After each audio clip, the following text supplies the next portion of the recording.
Assalamualaikum warahmatullahi wabarakatuh. Alhamdulillahirabbil alamin. Mitra Muslim, masih bareng saya Feti Aisyah kali ini di Mozaik segmen yang ketiga.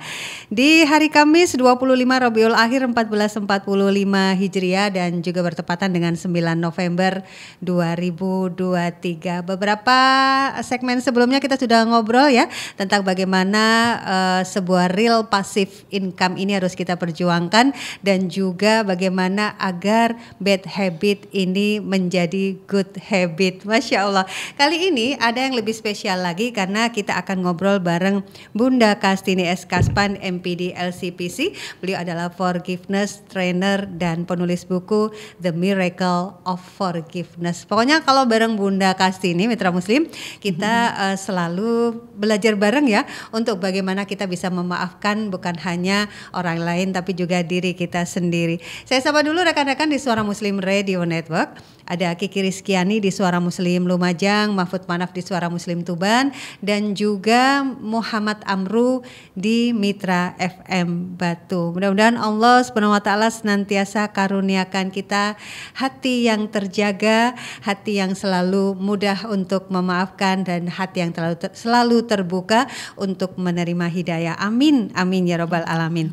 Tentang maafkan ini Mitra Muslim memang gak gampang ya, tapi ini bisa diperjuangkan, bisa diikhtiarkan. Apalagi kalau seseorang yang membuat kita marah, membuat kita kesal luar biasa, ini memang rasanya sangat-sangat menyakitkan hati. Tapi sebenarnya seperti Bunda Kastini sampaikan beberapa saat yang lalu ya, beberapa talkshow sebelumnya, bahwa tentang maafkan ini bukan tentang bagaimana kita memaafkan orang lain, tapi lebih kepada bagaimana kita untuk membantu kesehatan mental kita sendiri. Kita sapa dulu Bunda Kastini S. Kaspan. Assalamualaikum Bunda. Waalaikumsalam warahmatullahi wabarakatuh. Alhamdulillah, kabar baik, sehat ya? Alhamdulillah. Masya Allah, senang banget. Ini kalau baca bukunya Bunda The Miracle of Forgiveness, ini Masya Allah ya. Kita kayak dibawa ke sebuah peristiwa yang barangkali setiap dari kita pasti pernah yang mengalaminya. Sesuatu yang nyakitin, sesuatu yang bikin luka. Tapi ternyata memaafkan itu adalah tentang bagaimana kita menolong diri kita sendiri juga. Iya betul, Masya Allah, Mbak Feti. Masya Allah. Ya, jadi memaafkan itu sebetulnya berhubungan dengan mental pahlawan ya. Masya Dan besok Allah. kan hari pahlawan kita. Pas banget 10 November besok ya. Betul. Dan Rasulullah juga sampaikan ya sebuah nasihat bahwa perang terbesar itu sebetulnya kan jihad melawan hawa nafsu kita sendiri ya. Menaklukkan ego kita sendiri gitu ya. Nah, ini khusus untuk kesempatan ini saya bahas tentang menaklukkan ego dalam hal memaafkan gitu Mbak Feti. Karena itu musuh terbesarnya itu emang diri kita sendiri gitu loh. Nah, enak dia yang nyakitin aku suruh maafin gitu kan. Insya Allah nanti kita bahas lebih lanjut Mbak Feti. Oke, jadi kalau berkaitan dengan besok hari pahlawan, kalau kita ngomong-ngomong tentang pahlawan tuh pasti katanya dengan kemerdekaan gitu ya. Betul. Jadi betul bagaimana para pahlawan kita dulu itu benar-benar berjuang untuk kemerdekaan kita. Betul. Kita sedih ya Bunda, di sebulan terakhir ini berita-berita tentang Palestina yang masih terjajah membuat kita juga luka, marah, sedih. Betul. Luar biasa. Betul banget, betul banget, dan itu bisa jadi pun kita yang tidak mengalami langsung di sana ya Mbak Feti, itu bisa mengalami yang namanya secondary trauma ya. Jadi secondary trauma ini adalah satu kondisi psikologis seseorang di mana seseorang itu tidak mengalami langsung sebenarnya kejadiannya. Ya seperti kita kan melihat tayangan-tayangan ya di media sosial, video-video yang miris sekali lah, nggak bisa berkata-kata. Ya udah speechless lah, kita udah nggak bisa ngomong apa-apa tentang itu, begitu ya. Nah itu tuh kita bisa terdampak sebenarnya sih. Nah tapi ini kita nggak bahas khusus tentang itu ya, kali ini ya. Tapi bagaimana kita memaafkan seseorang ya atau sekumpulan orang yang di masa yang lalu mungkin pernah melukai hati kita, melukai batin kita, dan proses memaafan itu sendiri tidak lepas dari perjuangan menjadi pahlawan bagi diri sendiri itu Mbak Feti. Ini yang saya ingin tegaskan, gimana sih gitu loh kepahlawanan yang dibutuhkan dalam proses memaafkan itu. Kalau Palestina tadi kan ya perjuangan itu kan memerdekakan ya, untuk memerdekakan gitu negeri Palestina, memerdekakan Baitul Maqdis, memerdekakan ya masjid yang suci ya, yang termasuk 3 masjid yang disunahkan, yang disarankan untuk dikunjungi gitu ya Mbak Fetty. Nah, tapi ini perjuangan batin yang lebih saya tekankan itu. Bagaimana menjadi pahlawannya itu bagi diri sendiri. Oke. Jadi kalau kita bicara tentang maafkan ya Bunda dan mitra muslim, maafkan dia jadilah pahlawan bagi diri Anda sendiri gitu ya. Jadi nanti mungkin kita akan belajar bareng Bunda Kastini bagaimana ketika kita sudah betul-betul memaafkan seseorang atau sesuatu peristiwa dan bahkan itu mungkin diri kita sendiri, insya Allah kita bisa menjadi pahlawan bagi diri kita sendiri. Apalagi tadi Rasulullah menyampaikan bahwa yang paling musuh terbesar bagi kita ini adalah diri kita sendiri, hawa nafsu diri kita sendiri. Betul. Nah, nanti mungkin akan disambung ya mitra muslim di sesi yang berikutnya bagaimana kita belajar untuk memaafkan sebuah peristiwa atau kesalahan orang, baik itu juga kesalahan kita sendiri agar kita bisa menjadi pahlawan bagi diri kita sendiri. Nanti sambung di Mozaik segmen yang ketiga bareng Bunda Kastini S. Kaspan.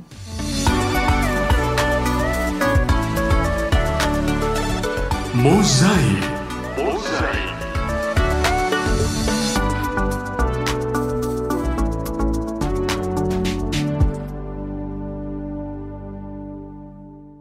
Ya mitra muslim, kembali dalam Mozaik bersama Bunda Kastini S. Kaspan. Hari ini kita belajar untuk mengingatkan diri kita sendiri ya. Dengan memaafkan insya Allah kita akan bisa menjadi pahlawan bagi diri kita sendiri. Berkaitan juga dengan besok hari pahlawan mitra muslim, kita memang harus merdeka ya dari perasaan marah, perasaan benci dan sebagainya.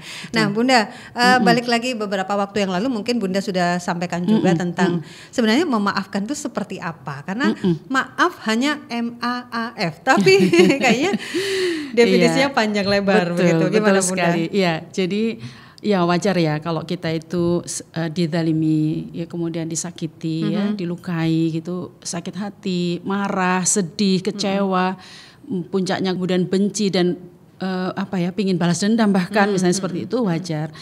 Tapi yang dimaksud dengan pemaafan itu adalah sesungguhnya sebuah kondisi pikiran dan perasaan, ya. Diawali dengan keputusan ya, dengan kesadaran awalnya bahwa memang kita itu lagi dilanggar hak kita gitu. Emang kita lagi dirampas hak kita lagi disakiti, lagi dizalimi, lagi diperlakukan dengan buruk misalnya seperti itu. Dan karena itu kemudian secara manusiawi wajar lah ya namanya muncul emosi-emosi tadi yang saya sampaikan, emosi-emosi yang enggak nyaman. Tapi ini yang bagusnya ya, ketika kita memutuskan untuk memaafkan artinya kita mau ada kemauan dulu, lalu juga mampu ya. Mau tapi belum mampu ya banyak gitu ya. Mau dan mampu melepaskan emosi-emosi nggak nyaman itu Mbak Fetty. Sehingga kita merdeka tadi itu, terbebas tadi itu ya. Kita menjadi pahlawan dalam memerdekakan diri kita sendiri dari rasa sakit hati, marah, benci, dendam itu tadi ya. Dan kemudian bahkan kita juga bisa mengambil hikmah dari pelajaran dari peristiwa tersebut. Kita ngambil pelajaran dari peristiwa tersebut, kejadian tersebut, karena tidak ada takdir Allah tuh yang salah. Ya kan? Selalu takdir Allah tuh yang dalam persepsi kita itu awalnya mungkin buruk, menyakitkan, tapi di kemudian hari ketika kita mampu memaafkan itu adalah sebuah keindahan takdir. Itu kita banyak dapat ilmu di situ, dinaikkan derajatnya kita di situ gitu Mbak Fetty ya. Lepas dari situ tuh Masya Allah banyak ternyata karunia Allah yang akan diperoleh oleh seseorang yang memaafkan gitu. Dan memaafkan pula itu ketika seseorang mampu membalas dengan cara yang lebih baik. Ya, disakiti tapi balasnya lebih baik, ngirim parcel gitu ya, ngasih hadiah gitu ya, atau minimal mendoakan, ya kan, mendoakan tuh nggak pakai modal duit ya, jadi ya dengan cinta yang ada di dalam atau kasih sayang yang ngambil sedikit dari rahimnya Allah itu ya kita pakai untuk mendoakan seseorang yang sudah menyakitin kita. Itu hadiah yang luar biasa, itu pembalasan yang luar biasa. Nah itu semuanya definisi dari pemaafan Mbak Fetty. Jadi pemaafan tuh nggak cuman ya udah aku maafin kamu gitu, ya udah gitu ya, udah ya gitu ya, kosong-kosong ya kayak gitu, enggak. Tapi memang sampai kepada yang namanya kembali lagi bisa silaturahim gitu, membangun hubungan interpersonal yang baik lagi, sampai seperti itu loh, sampai seperti itu, ngobrol lagi itu enak, nyaman, nggak jaim ya, nggak improvisasi gitu, tapi memang benar-benar keluar dari hati kayak gitu sih. Nah ini yang definisi pemaafan ini yang perlu kita ulang-ulang ya, kesadarannya bahwa oh ternyata gitu ya, nggak cuman memaafkan tuh nggak cuman kayak cuman ya udah nanti kan sembuh sendiri, ya udah aku maafin, ternyata ketika ingat masih nyesek gitu. Jadi Masya Allah ini perlu kita sadari lagi, kita ingat lagi Mbak, pengertian pemaafan itu seperti itu. Ya, gitu. Kabar baiknya adalah bahwa kita ini ketika mau memaafkan, artinya kita telah membuka hati. Tapi tidak berhenti sampai di situ ya Bunda ya. Artinya kita juga butuh kemampuan untuk memaafkan itu sendiri. Dan kalau kita mau dan mampu, mitra Muslim, seperti tadi disampaikan oleh Bunda bahwa artinya kita mau dan mampu melepaskan emosi yang tidak nyaman. Betul. Bahkan bisa mengambil hikmah. Betul. Bahkan juga bisa kembali membangun hubungan yang baik, membalas dengan kebaikan. Betul. Masya Allah, indah ya kalau seperti itu. Indah ya, sekali. Bunda, ya. Jadi pemaafan yang sempurna ya, yang tuntas ya, itu meliputi 3 dimensi ya.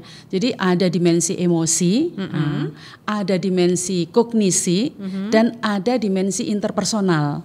Nah, di mana dimensi emosi itu udah nggak ada lagi rasa marah gitu loh.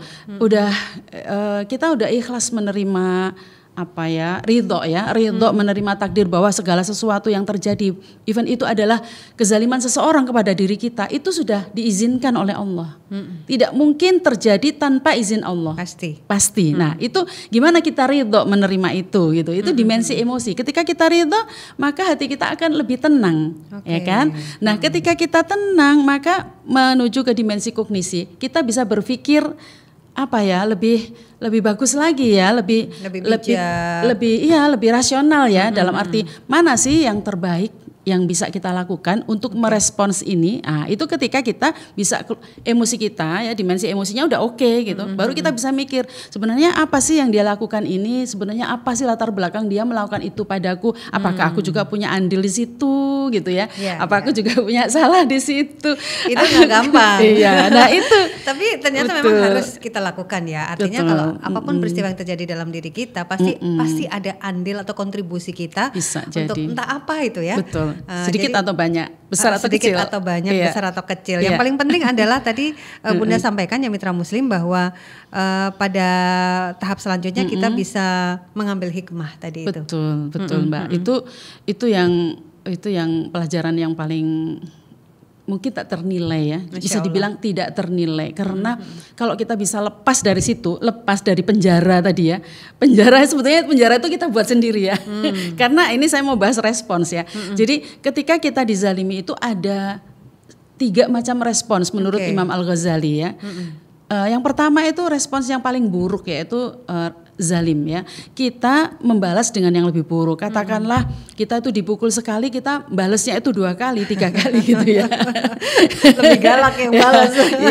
ya dibully sekali, kita gibahnya itu beratus-ratus kali misalnya seperti itu ya. Nah, kemudian itu yang pertama ya, kita membalas dengan yang lebih zalim ya. Betul. Yang kedua itu membalas dengan yang adil. Artinya memberi balasan yang serupa, dan ini memang diizinkan oleh Allah kan. Dalam Islam itu ada yang namanya hukuman qisas ya kan, pipi dengan pipi ya kan, mata gitu dengan mata, jari dengan jari, nyawa dengan nyawa, kayak gitu kan Allah izinkan seperti itu ya. Tapi ternyata ada pilihan respons yang terbaik, yang paling mulia, dan itu adalah memaafkan gitu. Dan memaafkan ini memang juga disebutkan dalam surat Ali Imran kan, orang yang menahan amarah dan kemudian memaafkan kesalahan orang lain itu kan termasuk ciri orang yang bertakwa, Mbak Fetty. Nah itu, jadi itu adalah satu hal yang mulia ya, satu aktivitas batin, aktivitas hati, perjuangan melawan hawa nafsu tadi, itu luar biasa mulianya gitu Mbak Fetty. Dan Allah itu memang mengizinkan tadi membalas kejahatan dengan kejahatan tuh nanti bisa baca di surat Asy-Syu'ara ayat 40 ya. Wa jazaa'u sayyi'atin sayyi'atum mithluha faman 'afa wa aslaha fa ajruhu 'ala Allah. Innallaha la yuhibbudz zalimin ya. Balasan satu kejahatan ya adalah kejahatan yang setimpal. Nah, tapi ada tapinya, barang siapa memaafkan dan berbuat baik, maka pahalanya langsung dari Allah. Ibadah kita itu yang langsung dari Allah itu apa pahalanya? Puasa ya. Puasa ya biasanya. Maksudnya nggak ada ukurannya gitu, nggak ada hitung-hitungannya gitu. Sabar yang paling utama. Ya sabar ya, betul. Sabar, puasa ya. Itu Allah sendiri langsung yang membalas ya. Betul. Apa balasan pada orang yang sabar tuh Mbak Fetty? Surga. Balasan dari Allah. Iya. Masya Allah. Surga. Maka bagi orang yang mampu memaafkan dan kemudian berbuat baik ya kan. Berbuat baik artinya apa? Membalas dengan yang lebih baik. Ya kan? Membalas dengan yang lebih baik. Minimal mendoakan tadi. Ya kan? Minimal yang mendoakan itu. Nah itu balasannya langsung dari Allah berupa ampunan dan surga. Masya Allah, ini ada hadisnya yang lainnya di apa hadisnya. Jadi kalau kayak gini memaafkan tuh bisa nggak sih Bunda kita golongkan sebagai ibadah yang tinggi gitu nilainya? Betul. Gitu. Ini Masya ibadah Allah. Hati yang tinggi sekali. Ibadah hati. Bahkan ya kan, ya. Saya nggak ingin menafikan orang yang ahli tahajud ya. Ada kan sahabat Rasulullah itu yang ya ibadahnya kayaknya mirip-mirip sama orang umum lah pada umumnya lah ya. Nggak terlalu gimana tahajudnya itu gitu ya. Tapi ternyata dia disampaikan oleh Rasulullah sebagai ahlul jannah. Nah itu kan, jadi karena apa? Karena setiap malam dia memaafkan orang-orang yang sudah mendaliminya gitu. Iya, Masya Allah ya mitra muslim ya. Jadi ini sebenarnya menjadi pilihan bagi kita. Kalau tadi Bunda sampaikan ada 3 macam respon. Ini menurut Al-Ghazali, kalau kita disakiti maka kita bisa mungkin ya membalas dengan lebih zalim atau membalas dengan secara adil, tapi kita kan juga manusia nggak tahu adil itu seperti apa yang pas banget gitu ya Bunda ya. Susah. Kemudian yang ketiga yang paling tinggi nilainya ini adalah memaafkan. Mau ya mitra muslim kita untuk belajar memaafkan dan juga karena pahalanya ini surga. Masya Allah. Nanti sambung lagi mitra muslim di sesi yang berikutnya dalam Mozaik segmen yang ketiga bersama Bunda Kastini S. Kaspan dan saya Fetty Aisyah.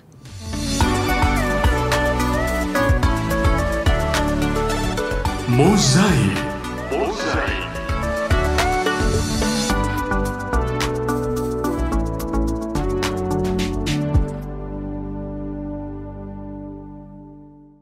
Ya mitra muslim kembali dalam Mozaik bersama saya Fetty Aisyah dan kita lagi belajar bareng Bunda Kastini S. Kaspan. Kali ini kita belajar bagaimana memaafkan dan kita menjadi pahlawan bagi diri sendiri. Berkaitan juga dengan Hari Pahlawan besok ya mitra muslim. Saya pribadi jadi penasaran juga nih Bunda. Hubungannya antara memaafkan dengan pribadi bermental pahlawan. Iya. Jadi ada ya mental pahlawan, terus yang satunya berarti mental korban. Betul. Iya. Kalau kita membiasakan atau belajar untuk memaafkan, kemudian kaitannya dengan mental pahlawan itu sendiri seperti apa, Bunda?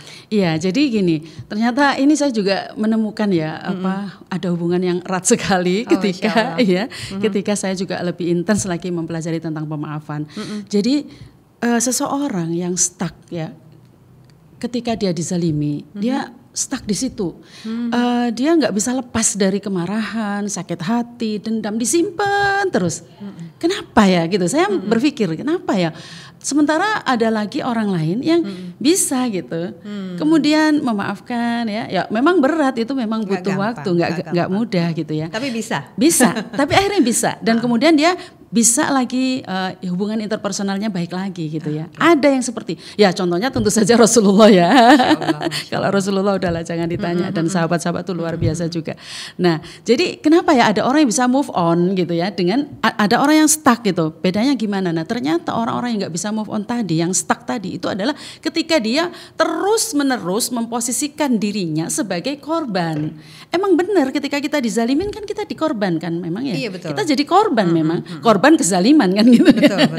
Ya kan? Korban bullying, korban pengkhianatan, korban apa? Tapi itu jangan terus-terusan kita berada di posisi itu gitu. Kita untuk bisa memperbaiki kondisi pikiran dan perasaan kita sendiri, untuk kesehatan kita sendiri, kebahagiaan kita sendiri, kedamaian hidup kita sendiri, kita perlu move on, kita perlu pindah dari posisi mental korban ke posisi mental sebagai pahlawan. Pahlawan apa maksudnya? Pahlawan bagi dirinya sendiri ketika dia melepaskan dirinya dari penjara. Penjara yang dia buat sendiri. Penjara apa? Penjara kebencian, kemarahan, kekecewaan, kebencian tadi itu ya. Nah itu gimana? Nah, padahal sebenarnya penjara yang dia pun sendiri itu kuncinya juga dia bawa sendiri. Padahal dia bawa, kenapa nggak mau buka itu? Betul. Nah itu, jadi tinggal memasukkan kunci itu ke lubang kunci, dia buka dan dia merdeka, bebas merdeka. Nah tapi itu memang tidak semudah yang diucapkan ya. Betul, tapi makanya bisa. Perlu perjuangan, kan gitu Mbak Betty ya, perjuangan. Nah ini makanya gimana ya orang yang bermental korban ini susah untuk memaafkan karena dia ngerasa bahwa dunia ini emang nggak adil untuk dirinya, ya kan? Dunia ini memang nggak adil. Terus dia ngerasa ya udah aku memang ya udah pantas aku dizalimi seperti ini, emang aku ini memang layak kok, memang ya udah. Jadi dia akhirnya nggak berdaya, terus menerus nggak berdaya, pesimis pada masa depan, nggak ada gunanya cari solusi, dia ngerasa gitu. Terus kemudian dia mengharapkan simpati dari orang lain, bahkan mengharap simpati. Kalau dibantu atau ditolong mungkin dia ngerasa ya bahkan mungkin menghibah-hibah ya supaya dapat simpati ya kayak gitu ya. Terus ya udah yakin bahwa hidupku nggak akan bisa berubah, emang aku ditakdirkan seperti ini kayak gitu. Nah, jadi itu kan stuck di situ ya. Stuck di situ akhirnya ya, orang-orang yang sudah katakanlah sakit hatinya itu luar biasa dan ini tentunya akan berpengaruh ya kepada kondisi psikologisnya ya secara jangka panjang dan itu akan memengaruhi juga kondisi fisiknya pasti ya kan, itu kan ya, connect ya, ada konektivitas ya, ada hubungannya antara fisik dan psikis gitu. Bahkan kan penyakit-penyakit itu ada yang berawal dari psikosomatis gitu. Betul. Banyak sekali penyakit-penyakit yang berawal dari psikis ya, kondisi psikis. Nah ini yang membahayakan ya, maka kita perlu memposisikan diri kita sebagai apa? Sebagai subjek. Bukan hanya sebagai objek penderita. Sebagai subjek yang kita itu punya kemerdekaan loh, sudah Allah kasih kebebasan untuk memilih respons terbaik kita terhadap situasi peristiwa yang datang dalam hidup kita. Karena hidup kita ya A, B, C, D, merah, kuning, hijau, biru dan sebagainya ya kan. Nah pada saat dapat yang takdir begini respons kita bagaimana, takdir begini respons kita bagaimana. Ini kita sebagai subjek berhak memilih respons terbaik yang bisa kita ambil. Karena apa? Karena Allah udah karuniakan kepada kita otak ya, yang namanya prefrontal cortex ya, bagian otak yang namanya prefrontal cortex itu dia bisa menilai baik buruk, benar salah, mana yang berguna, mana enggak berguna. Dia juga mampu mengambil keputusan yang sesuai dengan hati nuraninya. Dan ini juga di surat Asy-Syams ayat 8 sampai 10 ya. Fa'alhamaha fujuraha wa taqwaha, ya kan? Qad aflaha man zakkaha wa qad khaba man dassaha, ya kan? Ya kan? Allah sudah berikan kepada kita ilham ya, jalan keburukan, jalan kebaikan udah diilhamkan. Maka sungguh beruntung orang yang mengambil jalan kebaikan. Yang itu akan mensucikan jiwanya, jiwanya ya. Dan waqad khaba man dassaha, dan sungguh rugi orang yang mengotori jiwanya dengan kezaliman tadi itu adalah apa? Pembalasan yang lebih zalim. Ya, minimal kan tadi adil ya, membalas kezaliman itu ya betul. Dengan adil qisas itu tadi ya, itu minimal. Tapi di sini malah justru membalas dengan kezaliman yang lebih buruk lagi. Nah, itu mengotori jiwa kita gitu. Betul. Nah, gimana kita bisa move on ya? Kita ingat gitu ya. Innallaha la yughayyiru ma biqaumin hatta yughayyiru ma bi anfusihim di surat Ar-Ra'd ayat 28. Sesungguhnya Allah itu enggak akan ngubah keadaan kita, keadaan suatu kaum. Ya, kecuali kita itu berusaha, berjuang, bersungguh-sungguh, enggak putus asa, terus-menerus ya. Yughayyiru ma bi anfusihim, mengubah diri kita dengan diri kita sendiri gitu. Iya kan? Kayak gitu. Jadi nanti insya Allah di situ Allah akan tolong kita, Allah akan bantu kita, Allah akan lembutkan hati kita. Tapi kita harus ada kemauan dulu gitu, dan kemudian perjuangan yang terus istiqomah sampai benar-benar bisa memaafkan dengan definisi yang tadi saya sampaikan Mbak Betty. Benar-benar udah enak gitu ya. Nah itu gimana tuh kayak gitu ya. Oke, jadi kembali lagi ke pilihan ya mitra muslim. Ketetapan Allah memang pasti, tapi Allah memberikan banyak pilihan. Apakah kita akan memilih untuk tetap stuck, tidak move on, sedangkan hidup terus berjalan. Masya Allah kalau kita belajar dari pejuang-pejuang di Palestina itu tidak berhenti dalam kondisi marah, tapi ada perjuangan yang terus dilakukan. Tidak memposisikan diri sebagai objek saja, tapi justru menjadi subjek. Betul. Masya Allah. Karena itu malah bagaimana dia bisa kemudian move on dari sakit hati, mungkin kecewa atau itu wajar ya, manusia marah, keluarganya tertimbun reruntuhan, misalnya terlihat, seperti itu ya, itu wajar ya. Tapi nggak stuck di situ. Dia ngambil pilihan. Ini yang terbaik nih yang Allah kasih kepada hidupku ini. Kalau aku ngambil posisi sebagai pahlawan ya kan, kemudian dia malah justru mengharapkan syahid gitu kan. Itu kan luar biasa Mbak Betty. Gimana bisa move on tuh dari itu indah sekali. Saya sampai ya Allah ya Rahman. Masya Allah. Itu mereka orang-orang yang terpilih ya. Luar biasa. Tentu saja bangsa dengan Al-Qur'an kayaknya ya, Mbak Betty. Bangsa yang sangat istimewa. Masya Allah. Artinya kita memang butuh untuk berjuang Mitra Muslim, bagaimana kita ini agar memiliki mental pahlawan seperti pejuang-pejuang kemerdekaan Indonesia di masa lalu, kemudian yang sekarang kita lihat di zaman yang sudah sangat-sangat modern ini masih juga ada penjajahan, tapi mereka tetap bermental sebagai pahlawan. Luar biasa itu luar biasa, itu pribadi yang kuat, yang berjiwa besar. Ya itu yang dekat sama Allah pastinya, karena siramannya Al-Quran insya Allah Mbak Fetty ya. Masya Allah. Dan kita pengen tahu ya Bunda dan Mitra Muslim, bagaimana kita bisa melatih atau cara kita agar bisa melatih diri kita untuk mudah memaafkan, kemudian juga memiliki mental pahlawan. Nanti disambung di sesi yang terakhir ya, di Mozaik segmen yang ketiga ini. Dan jangan mana-mana nih Mitra Muslim, kita kembali lagi nanti bersama Bunda Kastini S. Kaspan dan saya Fetty Aisyah dalam Mozaik.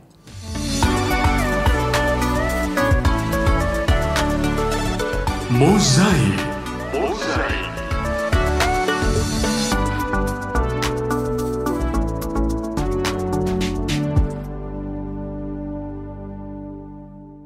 Ya Mitra Muslim, Mozaik bersama Bunda Kastini S. Kaspan dan saya Fetty Aisyah mengajak kita semua ya untuk menjadi pribadi yang mudah memaafkan dan menjadi pahlawan bagi diri sendiri. Masya Allah.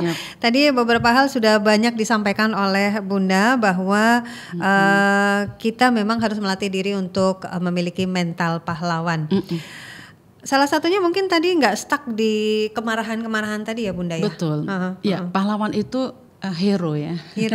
Hero ya. Maksudnya gimana kita itu membebaskan ya kan diri kita dari penjara rasa sakit hati tadi itu Mbak. Yang itu kan rasanya nggak enak banget sih sebenarnya. Dimana kuncinya kita pegang sendiri. Ya, dimana kuncinya kita pegang sendiri itu. Jadi sebenarnya bisa dikatakan sih seseorang yang belum mau memaafkan ya, itu memang sengaja menyakiti dirinya sendiri. Nah itu maaf saya ngomongnya agak nggak enak ya sebenarnya ya. Tapi harus diingetin memang Bun, kadang-kadang kita tuh nggak nyadar bahwa kalau kita tuh terus-terusan marah sebenarnya nyakitin diri kita sendiri ya. Sebenarnya kan membiarkan diri kita rasa nggak nyaman terus-menerus. Nah jadi mental pahlawan ini yuk kita move on gitu. Sayangi diri sendiri dong. Apa yang terjadi setahun kemudian, 2 tahun, 5 tahun yang akan datang. Kalau kita terus-terusan memendam rasa sakit hati, marah itu. Saya kemarin tuh dapat cerita ya dari salah seorang klien saya gitu ya. Itu tapi menceritakan orang tuanya. Orang tuanya itu mohon maaf berpisah ya di usia pernikahan, di mana bayinya itu si klien saya itu usia 40 hari gitu ya. Nah itu dia berpisah dan kemudian saling rebutan anak dan sebagainya gitu ya. Dan si istrinya atau mamanya si klien saya ini, ibunya itu marah kan tentu saja dengan suaminya ya gitu ya. Marah terus-terusan dan apa yang terjadi kemudian sakit, meninggal di usia yang sangat muda. Karena imun sistemnya itu imun tubuhnya drop ya. Nah, itu kan maksud saya gimana ya, itu banyak sih contoh begitu tuh di masyarakat tuh. Umur itu adalah takdir Allah, tapi kita kan ingin kondisinya sehat gitu ya. Betul. Nah seperti itu loh Mbak. Bagaimana ketika kita itu marah sebenarnya kita itu kan tahu kondisi itu akan berakibat buruk gitu loh pada diri kita sendiri. Kita nggak usah mikirin fisik dulu deh, yang psikisnya aja deh. Gimana kita bisa ibadah dengan khusyuk, kerja kita itu juga dengan produktif gitu. Kalau kita itu masih terbayang-bayang oleh kejadian-kejadian masa lalu, gampang lagi terpicu ketika ada kejadian-kejadian yang serupa atau bertemu orangnya lagi tuh rasa nggak nyaman, gimana, nggak enak kan. Jadi ayo kita move on gitu ya. Jadi kita ini ambil posisi sebagai subjek ya kan, yang tadi gimana kita bisa memasukkan anak kunci itu ke lubangnya sehingga kemudian kita bisa membuka pintu itu. Kemudian kita bisa keluar dari penjara yang kita ciptakan sendiri sesungguhnya. Mungkin gitu. Bisa di diinformasikan atau kita gimana mulainya untuk kita bisa seperti itu, mudah memaafkan, kemudian juga menjadi memiliki mental pahlawan tadi. Iya. Jadi sebetulnya sih langkahnya atau perjuangannya itu ada 3 sih Mbak Fetty yang utama ya. Yang pertama itu kita ridho, kita terima ya bahwa kejadian itu udah berlalu, kan itu kejadian udah berlalu kan. Iya. Bahwa kejadian itu emang menyakitkan hati kita gitu ya. Dan itu semua takdir Allah, itu ridho seperti itu, kita terima. Oke, tapi kita juga terima bahwa dia sebagai manusia emang bisa salah. Emang bisa salah dan kita pun juga bisa salah. Di situ kayaknya jelek banget deh ketika kita pun juga bisa salah. Kita pun butuh pemaafan. Emang dia salah tapi kita juga butuh pemaafan. Ketika kita nggak mau memaafkan dia tuh gimana? Apa yang kita katakan kepada Allah? Minta pemaafan dari Allah, pengampunan dari Allah, rahmat dari Allah ketika nanti kita berdiri di hadapan Allah di hari perhitungan nanti. Tapi kita nggak mau memaafkan. Itu gimana? Terus kita perlu ingat nih, kalau nggak dia ya kita dulu yang akan pergi menghadap Allah lebih dulu. Kalau urusan belum selesai itu urusannya ruwet nanti di akhirat. Perhitungannya itu rumit itu, transferan dosa dan pahala itu gimana itu prosesnya gitu ya. Nah itu tuh, jadi itu yang perlu kita ingat untuk memutuskan. Iya kita perlulah ya segera memaafkan seperti itu. Nah itu di apa tadi yang saya sampaikan level emosi ya, level emosinya selesai dulu ridho gitu. Ridho atau terima atau acceptance ya. Baru kemudian pahami, langkah kedua pahami. Ya kita perlu pahami tadi itu Mbak Fetty. Kok itu bisa terjadi, latar belakangnya apa, dia maksudnya apa ya dengan melakukan itu. Terus aku punya andil enggak ya di situ. Nah, terus kemudian itu semuanya, proses memahami itu semua kemudian akan memunculkan yang namanya empati. Iya ya, kalau aku pada posisi dia, kayak gimana? Apa yang aku lakukan? Bisa jadi kita sebetulnya lebih buruk, jangan-jangan. Nah kayak gitu ya, pahami. Kemudian baru langkah ketiga itu lepaskan. Tapi ini langkah-langkah ini masing-masing memang perlu perlu waktu, perlu perjuangan, perlu treatment gitu ya Mbak Fetty ya. Ini sebenarnya ada saya tulis di dalam buku saya secara detail sebenarnya. Tapi waktu kita terbatas, jadi saya globalkan aja. Langkah lepaskan itu maksudnya ikhlaskan yang sudah terjadi, maksudnya gini, antara aku dan kamu selesai, kholas. Urusanmu, kezalimanmu itu tanggung jawabmu, kamu juga yang akan mempertanggung jawab, itu urusanmu sama Allah. Yang penting aku sama kamu udah selesai. Nah, sudah selesai tapi masih ada sisa-sisa perasaan-perasaan yang gak nyaman tadi, emosi-emosi yang gak nyaman. Itu dilepaskan. Jangan digenggam terus. Gimana cara ngelepaskan? Izinkan untuk dia lepas aja. Sebenarnya itu sudah lepas. Minta sama Allah ya. Seperti itu. Nah, sebetulnya untuk memaafkan tuh kan nggak perlu orang sekampung gitu. Apalagi aja yuk maafin yuk. Sekelurahan. Jadi kalau bukan orang sekampung, orang seberapa ini?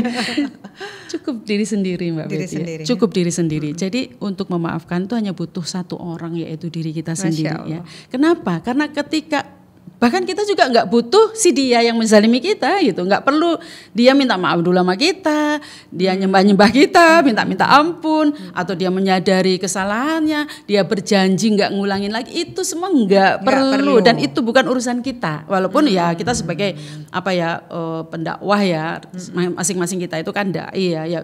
Nantinya juga perlu sih ngajak dia berbuat baik, tapi itu setelah hati kita adem. Jadi dimulai dari kita dulu. Betul gitu. Jadi ini ketika kita menunggu dia sadar bahwa dia salah, dia berbuat zalim, kemudian dia meminta maaf, dan itu semua sebenarnya adalah gambling, ya kan? Itu semuanya belum tentu kan belum tentu. Nah, maka memutuskan tidak memaafkan itu berarti kita memutuskan untuk diri kita menderita selamanya. Nggak mau ya mitra muslim ya. Nggak mau dong gitu, betul. Masya Allah. Jadi ya udah kita harus ambil keputusan itu segera dan kemudian berusaha berjuang memang. Di situ pertarungannya nanti gitu ya. Dan ini ada kata-kata Fred Laskin, ini ahli pemaafan bagus sekali, saya ambil ya Mbak. Pemaafan itu adalah perasaan damai yang muncul saat Anda mengurangi rasa sakit hati Anda secara personal. Anda bertanggung jawab atas apa yang Anda rasakan. Ya kan? kan? Dan kemudian Anda memilih menjadi pahlawan, menjadi pemenang, alih-alih menjadi korban dari cerita yang Anda ceritakan. Kita itu kan bercerita, ya kan? Bercerita atau nanti buku kehidupan kita itu kan ada catatannya, ditulis. Ya, pasti. Nah, gitu. Kita itu ayo ambil posisi sebagai pahlawan, sebagai pemenang dari cerita yang kita tulis. Masya Allah, ini keren banget juga. Masya Allah, kita mau jadi pribadi seperti apa gitu loh, ya kan? Mau yang mana, Mitra Muslim? Gitu. Mau damai, mengurangi rasa sakit hati, kemudian kita menjadi pahlawan bagi diri kita sendiri. Ya mudah-mudahan ya Mitra Muslim kita bisa seperti itu. Dan ini memang nggak gampang, tapi alhamdulillah insya Allah bisa untuk kita perjuangkan dan kita latih begitu ya Bunda. Insya Allah bisa. Mudah-mudahan Allah mudahkan. Amin amin. Terima kasih banyak Bunda. Sama-sama, alhamdulillah kita Mbak sudah Fetty. belajar bareng lagi tentang bagaimana kita memang harus memaafkan agar kita menjadi pahlawan bagi diri kita sendiri. Insya Allah. Amin, semoga amin. bermanfaat. Amin amin amin. Sehat selalu Bunda dan Amin, salam untuk keluarga. Assalamualaikum warahmatullahi wabarakatuh. Waalaikumsalam warahmatullahi wabarakatuh. Alhamdulillah Mitra Muslim mau ya untuk berdamai dengan diri kita sendiri, dengan hati kita. Apapun yang terjadi di luar sana, kontrolnya ada di diri kita, kuncinya ada di tangan kita.